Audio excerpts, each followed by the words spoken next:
Hello and welcome to Dicejesters. My name is Julie. And my name is Dave. And today, Dave and I will be exploring space through Pulsar 2849. Yeah! We're blasting to space. Yeah, you sounded Well, this is the part of the 10 by 10 journey. I try to organize these in a way that made sense thematically. Well, they're all exploration, discovery, loosely based. Loosely. We started on land. Land, yeah. And then we went to water and then kind of back to land / water with Bora Bora. And then Voyages of Marco Polo has nothing to do with water. As far as, unless you're talking about the pool. Well, no, there was some water there. There was some water? Yeah, there was some water that you had to cross. The 15 coin. Yeah, the ones that were expensive. Oh, so expensive. Pulsar 2849. Based off of how you're discussing it, makes me think that you're excited about it. Designed by Vladimir Suchy, yeah, who also designed Underwater Cities, and we got into that game for sure. So this tells me I can't base this game based off the first round, then, is what that says. Definitely not. But you saw it set up on the table. What did it look like? What were your thoughts? Did you soak it in? Did you download the rules into your brain? I didn't even see the rules. It looks like, because you have the dice tower out, so it looks as if we roll the dice, but it's not our set of dice. It kind of looks like it's in separate banks, and then you bet on the bank that you want to use. But you pick a dice word that you get close to, because you also have these different tokens that could plus or minus the number of the dice. Okay, you scanned the table for like 5 seconds, and you got all this. Wait, is that really what it is? No, you don't bet, but it's just funny that you notice these, and you saw the plus or minus token sitting out and everything. Yeah, and then during the betting, you have your little circle tokens. You're like, you don't bet, but I'm like, you know what? I'm just going off what I thought it was. Yeah. So you bet for spot until you run those out, and then that's who designates who gets to pick the first token. And there looks like there's either 1, 2, 3, 4, 5, 6 rounds, and or 1, 2, 3, 4, 5, 6, 7, 8 rounds. Are you AI? Are you a robot in Pulsar 2849? Why do you think I'm a robot? I don't know. It's weird. I just blow my brain sometimes because I'm not talking to a human right now. I'm looking at it. You're like, no, you're looking at me. Yeah. No, it's on the table in the kitchen. Yes, I examined it, and now I'm just burned it into my brain. So the player card, right? It has the little dice thing, and then it has some weird spaceship thing, like whoosh, next to it in a different rectangle. I don't know what that is. But then under the dice thing is the plus or minus that you could use for your die. You'd be a good witness to a crime. I tell you this every time. I would not. I'd be like, no, Dave, he was wearing red. What do you mean he was wearing blue? Like, you're not helpful. The police would ask me, can you describe the person? I'd be like, they were human. Maybe. I can't prove it. You're like, I did play space games. Yeah. So they're like, this has nothing to do with the game. But, so there's that, and then you have these little rings, and then there's white cubes that are really pretty looking, and I am guessing that you need those to move up somewhere or whatnot. So, yeah, I guess you're conquering it. It looks like you reveal some things in the middle of the bigger circle, because there's a lot of card components, I guess. I don't know what you would call those. Tiles, yeah. And as the game goes, I'm assuming that you flip those over, see what it says, and then you get to perform said action. Or maybe they flip over in beginning a round and you want to get to said action. Ooh. Dun, dun, dun. You want to explore space. Get somewhere before. And then there's a red die in the middle. I don't know what that's for. Wow. Your memory is insane. Like you looked at the table barely. Yeah. And you're like, you came back so fast. And I was like, are you good? You looked at it and you were like, yeah, I'm good. But you soaked that all in. I wouldn't say that was necessarily spot on, but I mean, it was pretty, like, hats off to you for being so creative. So this is the second Vladimir Suchy game, but then the third dice-based Euro game on the list, and I tried to group those together too. So we had Bora Bora, we had Voyages of Marco Polo, and now Pulsar 2849. And this one's a little different because it's a dice drafting game. So what that means is we roll dice, and then we take turns drafting those dice from their respective spots. But the cool twist is that when we roll the dice, we determine what the median die is, and then depending on how many dice are to the left or right of that, there's this little marker that skews left or right, and then there's these 2 tracks. And when you take a die, you can move up or down those tracks based on the power of the die that you take and how it relation to the median. That can be good for turn order, and it can be good for getting you those little engineering, those cubes that you saw, because those can give you bonuses, and they're good for endgame scoring and some different things. But this game game. It seems like it's going to be pretty short. It doesn't seem like it'll be that long of a game because it's 8 rounds. In each round, we both draft 2 dice and then we perform 2 actions. And that's it. That's it for a whole round. And then we go to the next round and we keep doing that. And there's this tech tree where each round the arrow moves up and then everything at that space and below it you can do. You can patent technologies. You can use dice to fly around the board and discover things. You can use dice to build pulsars and then get gyrodynes out into those and then get them spinning so they get you points at the end of each round. You have this HQ board where you're building things on that. There's transmitters that you can build that unlock bonuses and stuff. So it's kind of like a point salad type game, really, which is my jam, as you know. And then you get distracted and you think you're winning because you're up the board. So that's kind of the gist of the game. It looks like a lot, like it's a very big, it has a big table presence. But I think, to me, like once you get the hang of it, I had to read through the rules a few times. You select dice, and then what you can do with those dice is kind of limited. So unless you have the plus or minus thing, so it's kind of like you get the dice, and then it kind of narrows down what you can do. And so it may seem like there's a lot of choices that you can make, but with each die, there's only a few things that you can possibly do, unless you can modify it. But I know that you're dying to know the backstory to this one, because I know that you've been thoroughly enjoying that. I just figured that you would read it, seeing as you're like, swinging it around. You're like, do I have You're just a kind of choice? fanning it around. You're like, Pulsar 2849. It seems to be a dense cluster of stars and pulsars orbiting a black hole. Who knows what we may find there? The year is 2849 and an interstellar energy boom is about to begin. Rival corporations have survey ships poised on the edge of a pulsar-rich star cluster, ready to exploit its riches. Players expand the reach of their corporations by building enormous megastructures in space.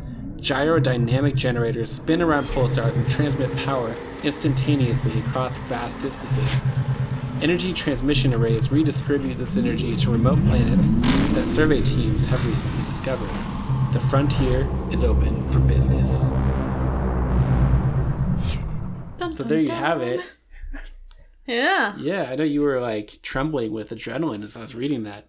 I don't know. There was a lot of big words. A lot of spacey words. Yeah, a lot of fill words. I love the space themed games. I'll be honest. I'm a sucker for space stuff, so. I know.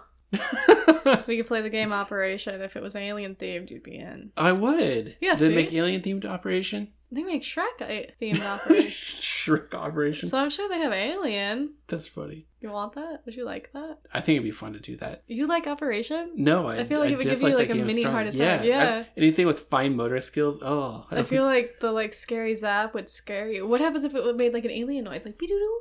Oh, that'd be kind of cool. Operation Pulsar 2849, they're basically the same. Pulsar 2849 was the direct successor. You're welcome. If you like Operation, right. You should try Pulsar 2849. Well, just come back from our first play and I'm like, I see it. And you're like, no. No, the Shrek like, Operation or the alien one or what? I did have Shrek Operation though. Oh, you did? That's fun. Yeah, Donkey talked to you. Did you play the Smash Mouth song? No, I'm All-Star? No. I think the Shrek movie was the movie that could use it, but I don't think the gaming company. What is it? Hillsboro's? Yeah. Hillsboro is the town Bible. Is Hasbro. Hasbro. They have bros. Not copyrighted. Got rights to the song to use it for their games. So Oh. I don't think they did. We should listen to the Shrek soundtrack while we play our first round of Pulsar 2849. That'd be kind of fun. You know what? Whatever gives you glee and cheer. Playing games with you gives me glee and cheer. Okay, well, let's get into this first round of Pulsar 2849, and we'll see how gleery and cheery you are after I beat you.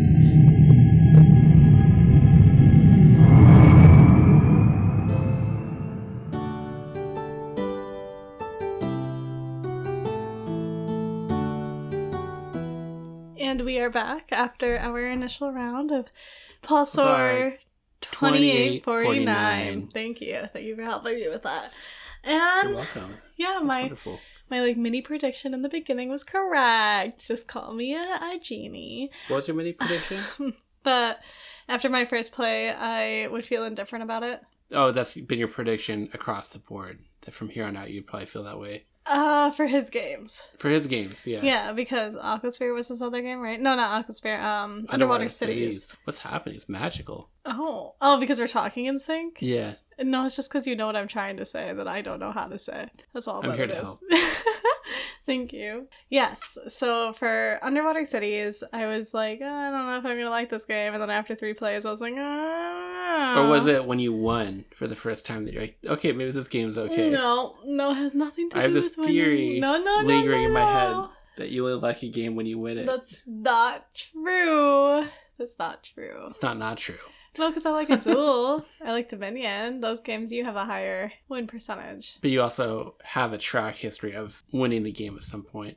We still have 9 plays. So, okay. I don't think it has anything to do with winning. I think it's because I'm confused on what's going on. Yeah. That's what it is. Because you draft die, you get 2, and then you get 2 actions for sure. Mm-hmm. You can find a way to get more, or you can use the white cubes to purchase the red cube in the middle, similar to the Voyages of Marco Polo. The red die in the middle. Is that what I announced? You said red cube. Aren't dice cubes? Dice cubes. Dice cubes. Oh, Oh, we make an Shark ice Tank, cube here we tray, come. right? Right? I'm sure they already have ice trays that have the little pits on them. The pips. I really thought I was going to make you proud. I thought they were pits. I was like, look at Dave, I'm doing it. I'm learning the lingo. Oh, you are learning the lingo. Does the lingo even matter? It doesn't matter. No, I'm semi-trying. I'm not full-blown trying because some of the words creep me out. So I'm semi-trying. Like crunchy, meaty, those ones you don't meaty like. is really weird to me. I forgot about that one. Anyways, so yes, I look forward to playing this again, but as it stands, after my first game, I am unsure how I feel about it due to, yes, I do love restrictive games, but I love restricted games because usually I can figure out a way to do 5 things and then you don't catch on. Mm-hmm. So then you're like, that circles back. You like a game when you win. And I'm like, no. I just like a game that I figure out, and that's all that it is. I like to figure it out. And due to only playing it one time, I haven't figured it out.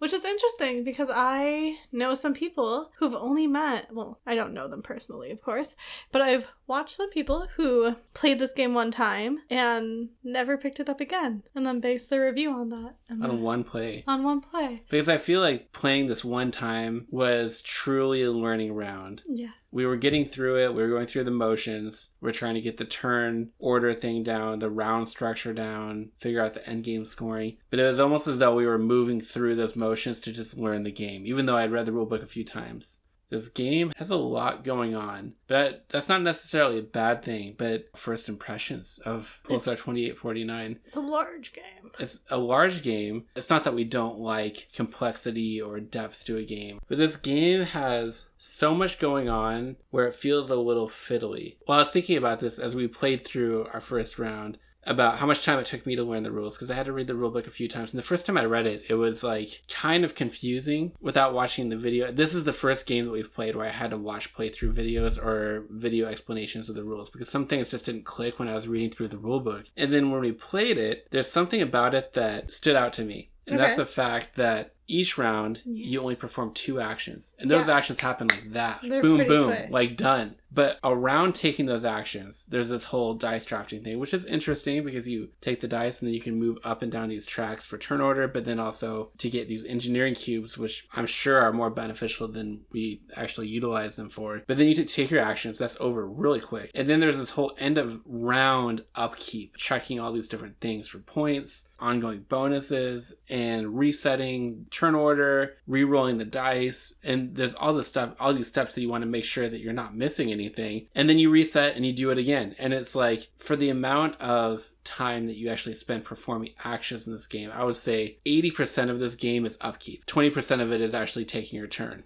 which I could be wrong because it was our first play, and each end of round I was reading meticulously through all the steps to make sure we weren't missing anything. But I don't know. This is one I've wanted to play for a really long time, and I was thinking about it too because when this game came out, it was about 2017, and I would say that that's about the turning point from my perspective of the hobby, where games started to add a lot more to the games. Like before 2017, from what I recall, these midway Euro games were very simple, very clean, very elegantly designed. And then games started to add more complexity for complexity's sake, even though it didn't really add much to the game. And I'm almost afraid playing this for the first time that this game has a lot of breadth. This game is very wide, but not very deep. If I were to make a prediction about this game, I think we're going to enjoy it, but I think we'll find that there's a lot going on, but then the depth of each of those spaces that you can pursue isn't very deep because you're moving your ships around, you're building these patents, you can get these transmitters, there's different things that you could do. But when it comes down to it, those things are all kind of simple things and in and of themselves aren't super incredibly satisfying, at least from my first play. I'm just waiting for that one thing in the game that's like, boom, okay, this is what the game is really about. This is really interesting because the game feels very tactical to me, where it's very, very turn to turn. You get your dice, and I know Castles of Burgundy is tactical by nature because it's dice drafting, but that game felt a little bit more strategic, at least at first glance, than this game does. So I don't know. Did that all make sense? What are your thoughts? I don't know, you used a lot of words there. But yeah, my thoughts is just I have to figure it out. I have to find out. I have to figure out how I can go more than twice, minus receiving the red dice in the middle, and find an optimal strategy that works for me. That's usually just kind of what I go for. I just find a strategy that works for me, and then I keep doing it until you figure it out. Yeah. Yeah. Kind of like in Bora Bora, when I initially started losing. You even said that you noticed that I was changing what I was doing every game until I figured it out. Every game, yeah. So that's what's just going to happen in this game. You'll figure it out first. I'll see what you're doing, and then I'll optimize it. Yeah. The question is this a game where you do a little bit of a lot or you do a lot of a little? Like, I can't quite tell. I can't tell either because I had started out way ahead of the team and then quickly fell behind. I don't know why I say team, as if we play with Lupin. Basically. I mean, he could play. Well, shall we jump back in and play this 9 more times and see if our predictions are correct or where it lands? Are you ready to soar through the skies? Soar through the skies, yes. Let's get in our rocket ships and fly. Pew! Look at that. Alright, yeah, let's play our 9 additional games.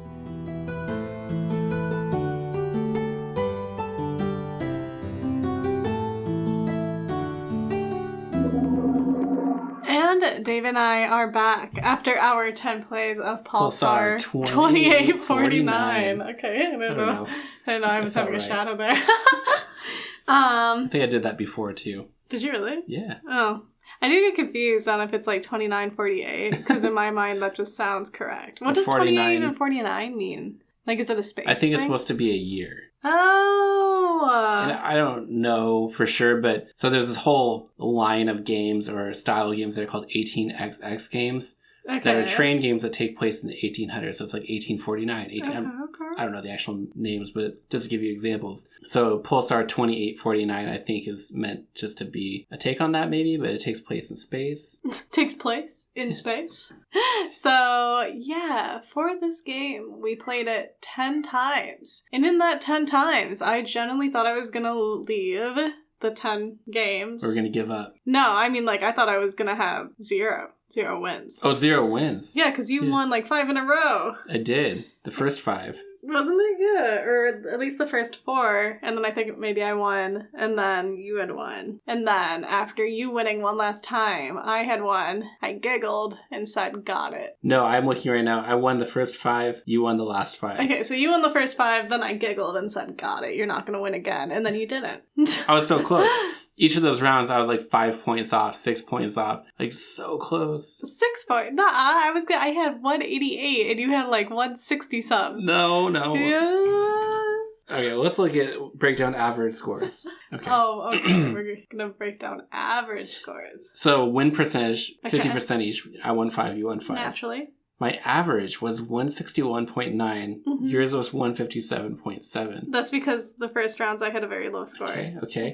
Your best, 188. Yeah. My best, 188. Right. So, according to these statistics, I did the best out of these 10 plays with the highest average score. The numbers don't lie. I'm looking at them right now. Right. The numbers don't lie and the wins don't lie. We were 50-50.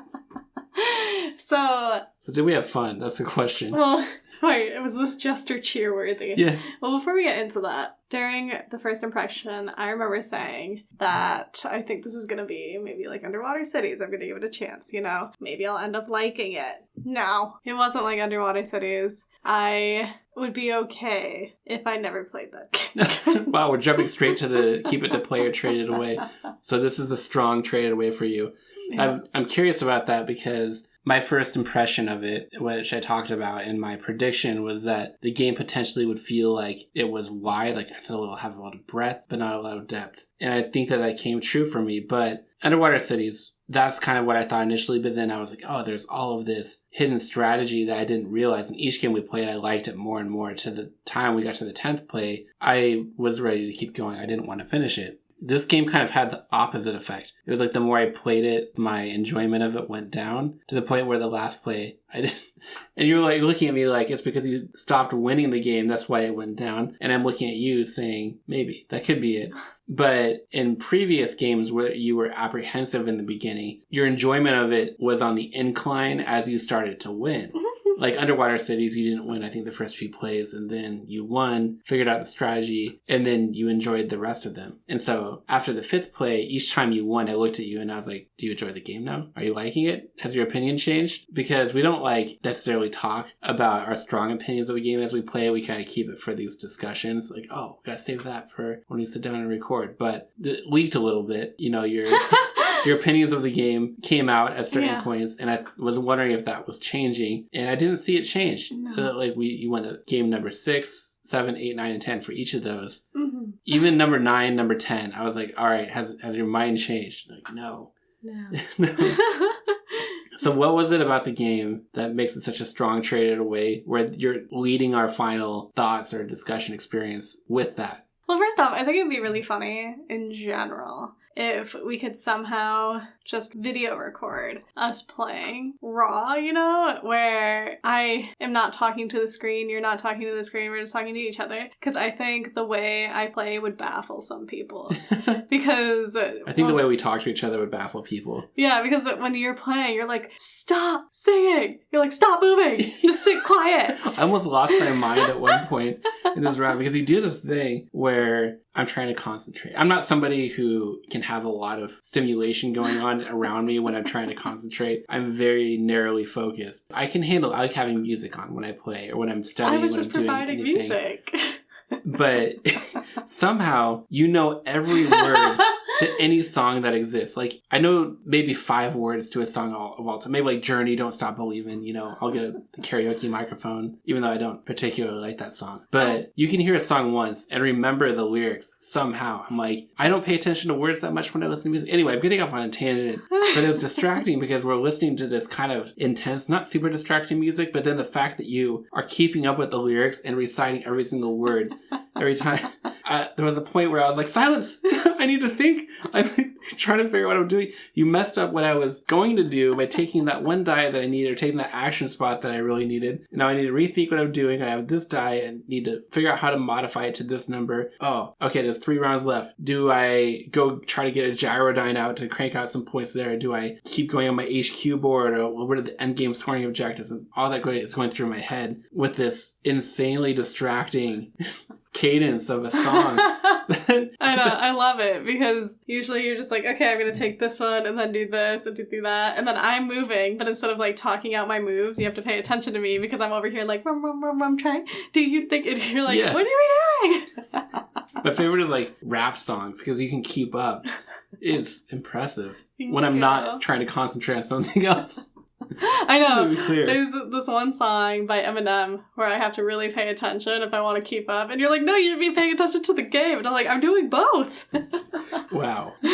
Oh, I know the lyrics to the song All-Star by Smash Mouth. That's a good one. I think everybody does. Everybody who's at least watched Shrek. But the reason I bring it up is because I feel the reason that this game is a traded away for me is because, yes, I was distracting, but I was kind of getting antsy, I guess. Y'all don't say antsy. What do you say? Because every time I say antsy to somebody, people don't necessarily understand me. Who's y'all? Anybody I've ever said antsy to. You even said I was the first person that you heard say antsy. Did I? Yeah. I use that term all the time. Well, now, use it because in you context. got used to me. Use it in context. Like, oh, I'm Maybe so you're saying antsy, it. I'm just trying to go.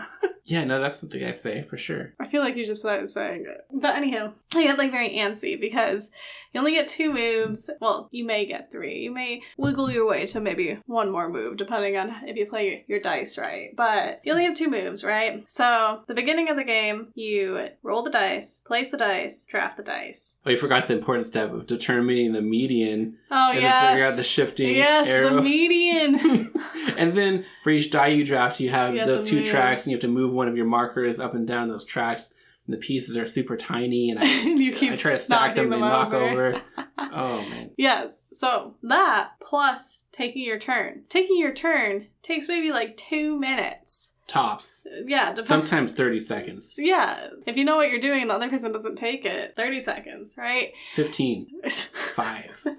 Well, the point is, yeah, your turn that you took was very minute in time compared to the time it takes to now that you both took your turn. You both have to check the tracker to see who gets 2 cubes, 1 cube, and then a point. And then you have to check for any gyrospheres. And then you have to check for any ongoing bonuses. And then you have to make sure that you lay out 3 separate cards again, move the dial up, re-pick starting player, turn order completely, because you might get 2 turns in a row. And then, if at that point you're in the negatives on that track thing at the top by the dice, you have to negative points there. And then you have to take the dice, and then you have to re-roll them, redraft them, refine the median, refine where the arrow goes, and then start... There's a lot of upkeep to this. That's what you're trying to say. So, I was irritated with it because I felt as if it wasn't as necessary, because at the end you're getting all these points, right? Well, not all these points, but you're getting a sufficient amount, I guess, a decent and okay amount of points at the end of each round, but there's no consequences with it, so there's no thrill. It's just like, okay, take your measly 2 to 5 points at the end of every turn, and then reset it up to go again, and that's reset it up. It's like Groundhog's Day, this game. I know, I can't.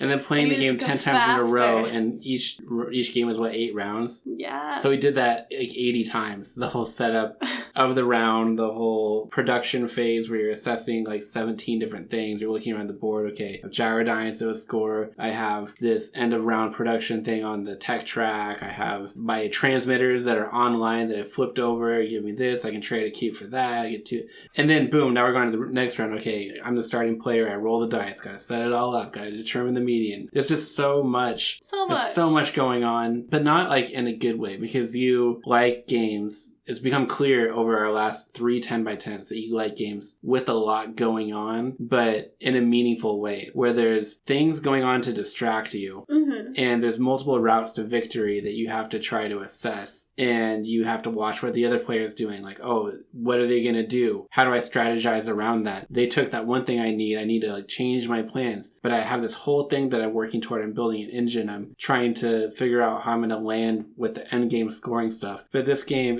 it's a lot of upkeep. It's a lot of finicky paying attention to things. When you distill it down to what you're actually doing on your turn and the decisions that you're making, to me, those don't feel deep enough to warrant everything else that's going on in this game. Yeah. So my prediction, I would say, was correct from our initial play. Yeah, I guess. Yes. I would say it's correct. It was just a lot. There's a lot. And the more we played it, the more I looked around the board at everything. There's a couple things that stand out to me that I wanted to talk about. One, the HQ boards that are, it's randomized and you get them in front of you. The spaces on there aren't really that different than the spaces on the tech track, because the tech track is all about these one-time bonuses, but then some ongoing stuff too. The HQ is just more one-time bonuses. So it's like an extension of the tech board that's just for you.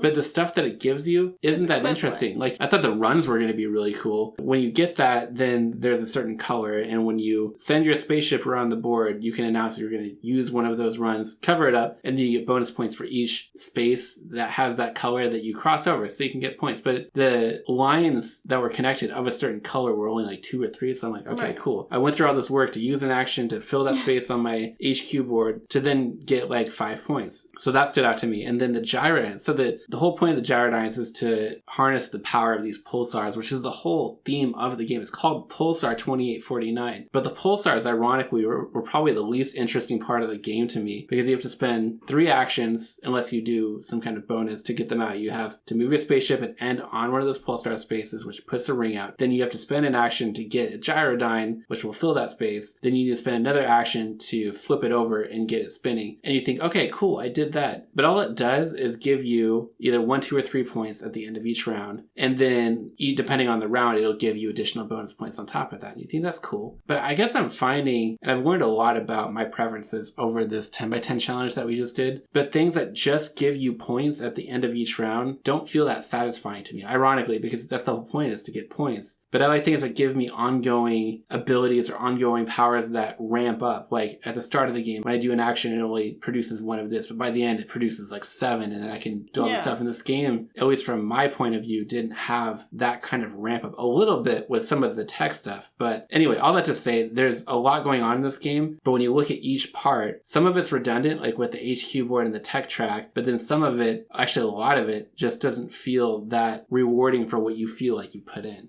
Yeah. I think the transmitters were probably one of my favorite things. The transmitters were They give you the immediate, perfect. like something, they give you the ongoing, either cubes, you can trade them in for stuff. And then they give you the bonus die when you connect 2 of them. And that kind of leads me to the other thing that stands out to me. I'm just kind of going on a rant of a few Yes, things I had just in my head. But the fact that it has this enormous spaceboard, which is really cool to look at. And again, the game is called Pulsar 2849. There were rounds of the game where you explored the heck out of that. I did, the board. You had pieces everywhere. You're flying everywhere.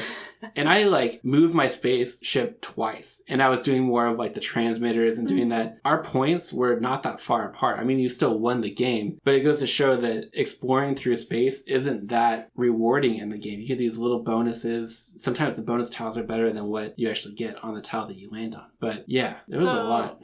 Going off your pulsar thing, that was my issue in the beginning, was I wanted to activate the gyrodynes. Is that what you call them? Yeah. And I activated a whole bunch. If you go back to the beginning, I know that the app that you use doesn't track what my moves were, but if we could go through my eyes, go back in time and reevaluate, you would see that I activated 3s and 2s of those, and I lost because I spent all of my resources activating those for a very minimal return, because you don't get points at the very, very end when you score points, right? Like end of game scoring. You only get those for the end of round. Yeah. So then there's no prize, or I'm not sure what the word I'm looking for, no benefit into getting a bunch of those other than end of round points. So then the next thing I tried was, okay, I'll explore all of space, which I did, but if you explore all of space, it's 50 plus 3 for everything you have after 13 galaxies. So I still lost, and then I was just like, okay, so this section over here means nothing, really. The like, space section? Yeah. Barely. I was like, in actuality, this is a distraction. So then I went for all of the technologies. Yeah, and you did really well. Yeah, I basically made a train to where I would get a bunch of cubes after every end of round, and I would only go for the points, not the ones where you needed a cube to convert to points, only the ones that were raw points. So after the end of round, I would get 11 points, and that's more than the plasmoids. Plasmoids in the sky. The gyroids. They're listening.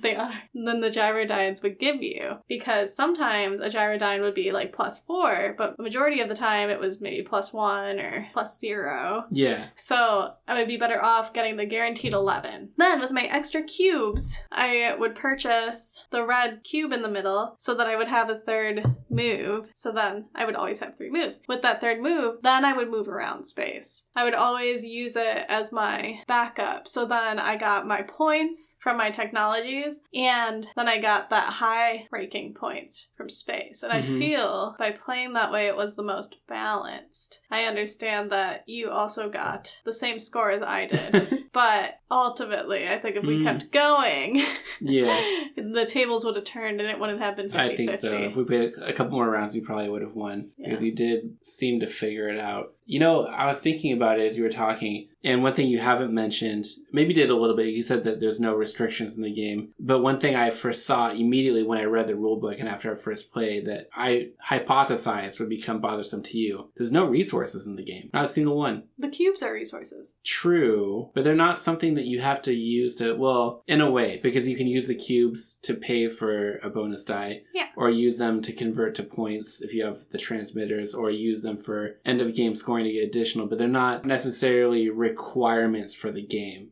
You know, they're like little bonus. They give you bonuses. Like in Underwater Cities, you had to produce certain resources in order to be able to build things in order to win the game. Yeah, that's true. I think you're right. That's probably what I didn't catch on, because in most games, I get you with the resource, because you have all this fun doing things that don't give you resources, and then you get to the end and you... I can't pay for anything. Yeah, you can't pay for anything. Yeah. And while I'm sitting there and I'm just like, yeah, I already had a farm going, you know? Yeah. How would you play style? Because this designed by Vladimir Suchy, who also did Underwater Cities. Like, comparing the two is interesting because I can see some similarities, but they feel pretty radically different to me. In Underwater Cities, they do feel similar in restrictiveness. I do find them to both be restrictive with the whole 2-move type deal. True. And so there's that, and then allowing you to get another move by doing something different. I don't know how to explain it. If you gave them to me, I would be able to tell you that, yeah, they were made by the same designer.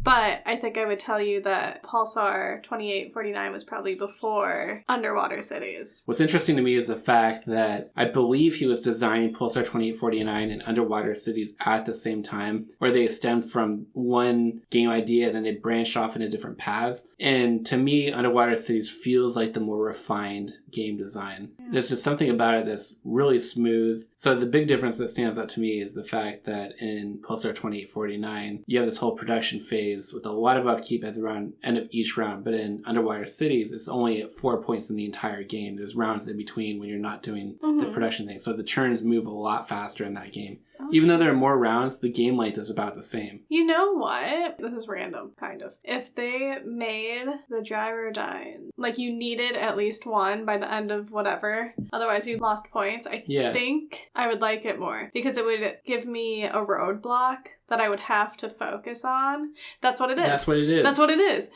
There was nothing for me to focus on, because everything could potentially let you win at the end. That's true. Because I think of even like Bora Bora, how it had those end of round scoring objectives and it helped guide you in a certain way to figure out what you were going to do. And then in this game, I was thinking about it too, like what could the HQ board be different in order to enhance the game? So what would be really cool is if the board itself had some kind of thing that you had to collect in space. Yeah, each one was different. You flipped it over, like start with a different one, and each had these different objectives that once you met that, it would give you some cool bonus or power that for the rest of the game. So you want to like figure out which one you want to do first to get a certain bonus. Because that would that makes more sense to HQ, because each headquarters is going to be different. Yeah, because you're upkeeping your headquarters. Corporation, with different objectives or and you powers can adorn it differently. Right. Like you can go to space and collect different things. Yes! Yeah. Right there. That's what, because then you have to go to space, because there was a lot of games where you barely moved in space. Yeah. You were all about that middle thing that I forgot the name of, but yeah. But then some HQs would be more focused on the transmitters and other things, and then you could focus in that direction, and then some would be a mix. I don't know. Yeah. But even thinking about that gets me more excited, like if that were added. Because I think Pulsar 2849 has the framework for a game I would really love, because I love dice drafting, I love the point saladness, I love like moving around, having different options. But you're right, it's lacking the restriction in terms of you needing to focus in a certain way.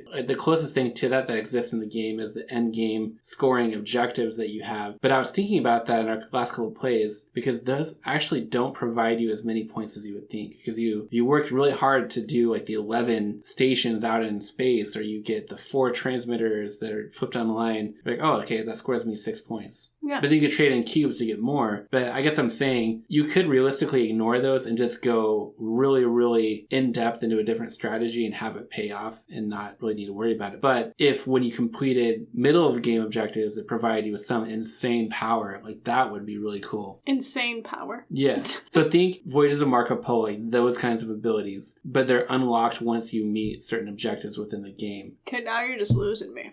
Because you were bringing up Marco Polo. Still bitter about your Beijing stuff, okay? Yeah.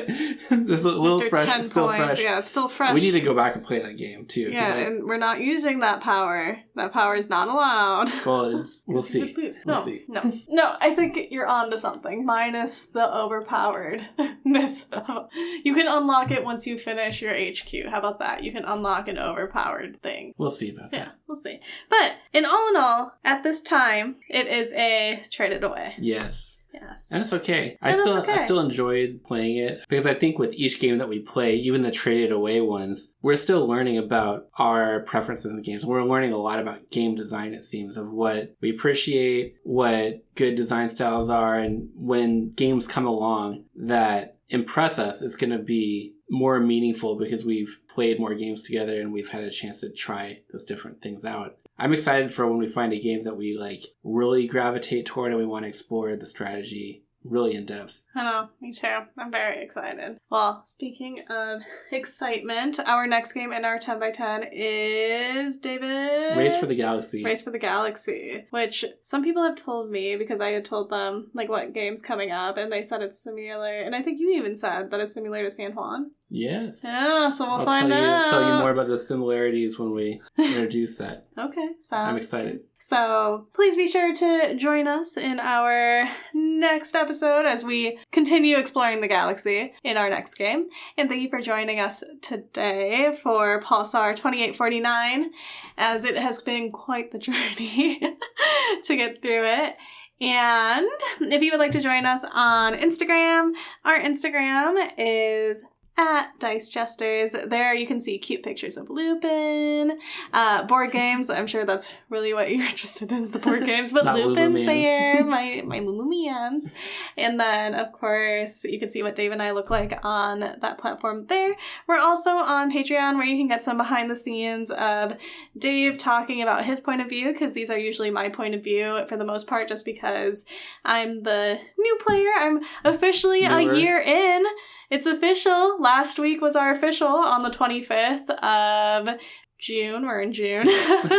That was officially our 1 year for Dice Jesters, my 1 year of playing board games outside of chess, Yu-Gi-Oh! And Pokemon, and the Sorry. Monopoly. Yeah. I love Sorry, okay? Nobody's dissing Sorry. I'm sorry.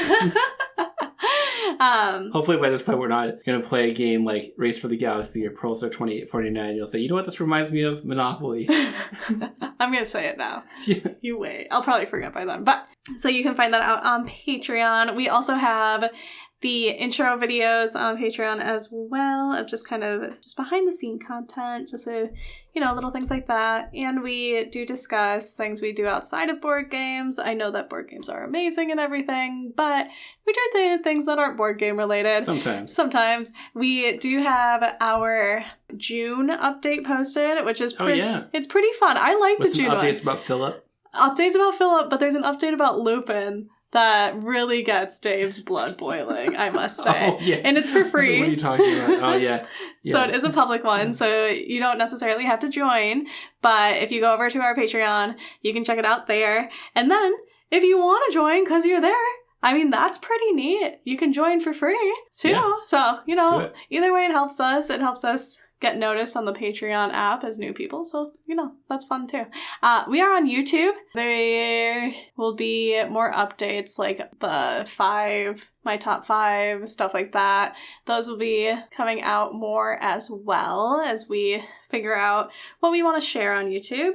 If you would like to give us recommendations, feel free to send them to our email. Our email is thedicejesters@gmail.com. We'd love to hear what top 5s you would like to hear about. Somebody already wrote in saying that they would like to hear about the top 5 games that Lupin likes to mess with the most. Every one of them. I know. It's like, why doesn't Lupin just meow here?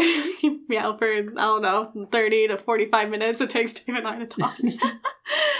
But in an honorable throwback to our year anniversary, play the games with the ones you love.